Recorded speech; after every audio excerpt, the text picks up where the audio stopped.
Boa noite, meus amigos, tudo bem com vocês? Mais uma vez aí, passando para mais um devocional. Hoje nós vamos estar lendo Mateus, capítulo 13, capítulo 14, capítulo 15, beleza? Não vou tomar muito tempo, vou ser breve, tá bom? Como sempre, breve.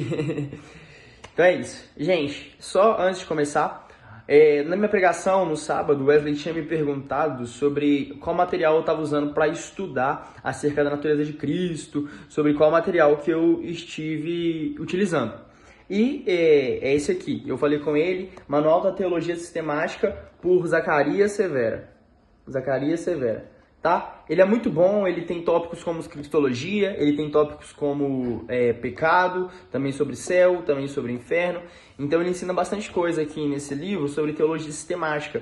Teologia sistemática nada mais é do que a parte de Deus onde nós conseguimos discernir, onde a gente consegue falar sobre, onde a gente consegue ter um conceito, entende? Então a gente vai ter muita coisa aqui, por exemplo, Espírito Santo, a gente tem falando sobre a igreja, enfim, é muito bom livro, ok? Se vocês precisarem emprestado, pode me pedir, eu empresto, tá bom? Se vocês precisarem de alguma foto acerca de algum tema, vocês podem me pedir, isso aqui não é meu, é nosso, beleza, gente? Então é isso.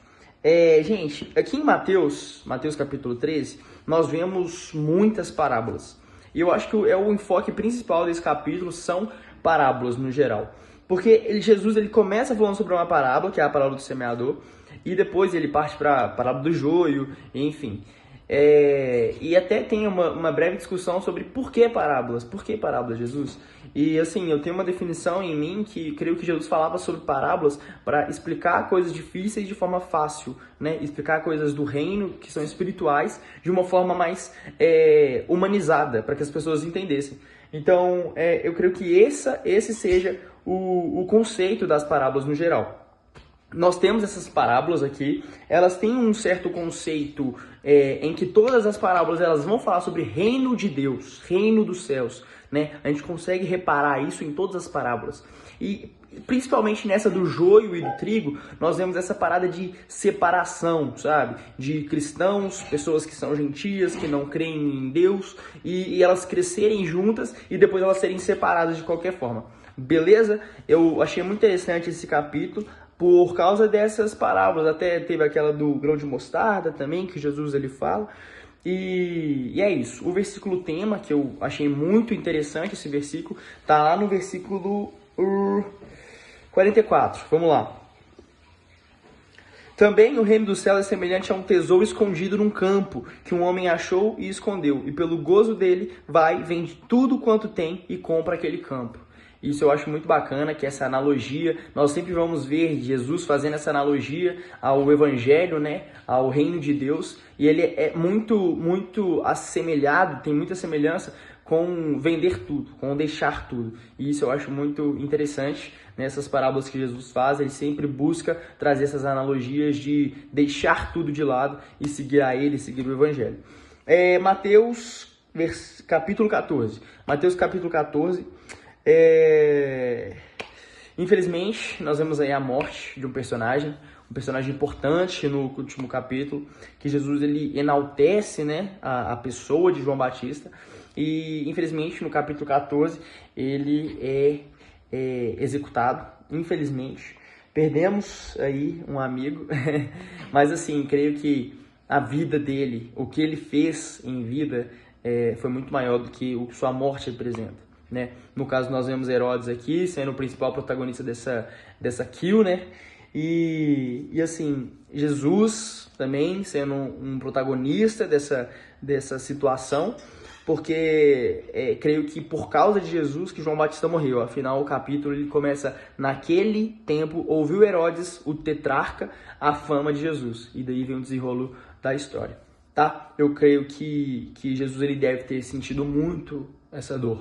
Ele deve ter sentido muito a falta de João Batista. Ele deve ter ficado muito triste. Os dois eram primos, e ainda mais essa ligação espiritual que os dois tinham, né? Ainda mais com analogias ao João Batista ter essa essência do Elias e tudo.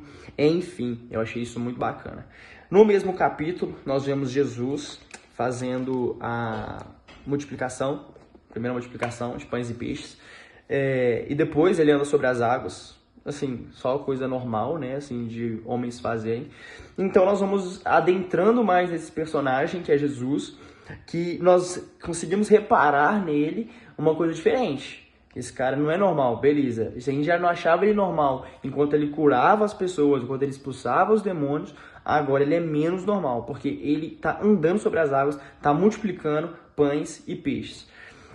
Dentro desse capítulo, dentro dessa história de Jesus andar sobre as águas, a gente consegue também ver uma nova introdução de um personagem muito promissor, que é Simão Pedro.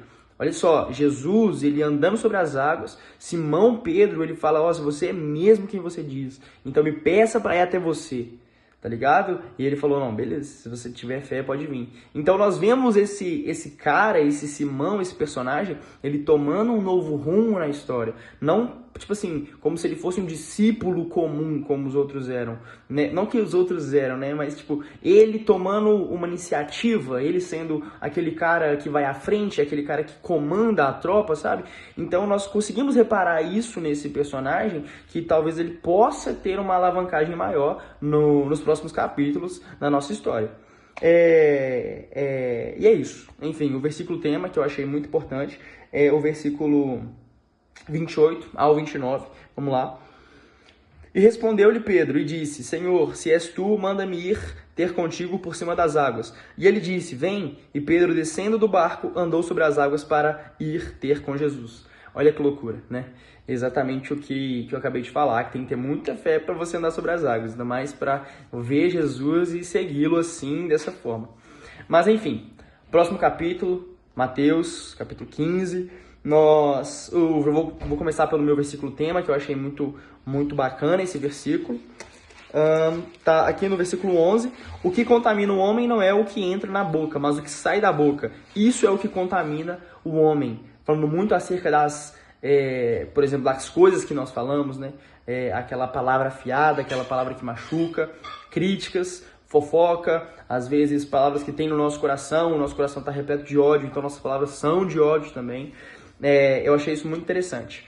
Nesse capítulo aqui, gente, nós vemos a menina endemoniada, né? Eu acho que é uma história muito interessante, que a gente consegue dar uma desmembrada, assim, dar uma estudada melhor nessa história. Eu gostei muito, não consegui ter um tempo assim assertivo para ler e entender, mas o que eu li me pegou um pouco, eu fiquei com algumas pulgas atrás da orelha. E vemos também a segunda multiplicação. A segunda multiplicação dos pães e peixes que Jesus ele realiza. E assim, nós vemos Jesus cada vez mais sendo o protagonista dessa história, né? Tomando esse rumo de protagonista, fazendo as coisas acontecerem. Parece que, tipo assim, tava tudo ermo em Jerusalém e em Israel, né? E aí Jesus chega, ele começa a fazer as coisas, e as coisas começam a girar em torno dele, exatamente como um protagonista faria.